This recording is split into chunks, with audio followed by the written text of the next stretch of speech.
do me hop një lokal këtu në Itali. Aja mu ma ka hop një flok, një vullnet. Ja kum nis vetë mendimin e familjes me lokalin e parë. Tash kum arrit mi pos 4 lokale. Vjen kryetari i komunës, vjen avokati.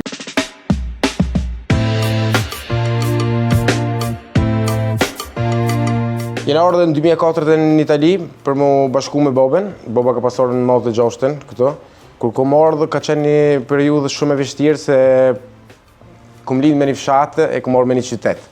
E për mu ka të merë, se sidomos edhe kom lo babgjyshin, e kom lo në Kosovë, e kom lo familjen, e kom lo rrethin, shoqërin. Babgjyshin për mu ka si babë, se babën e kom pas të hek në Itali, të na mojt në Kosovë. E kjo mu më ka shtin shumë pak 3-4 vjetë të para në Itali, më ka një farloj depresioni, më nga gjej babgjyshi, ndëgjesha çdo ditë. Po kjo tani më ka shtyr për më bën shumë më mirë gjatë jetës.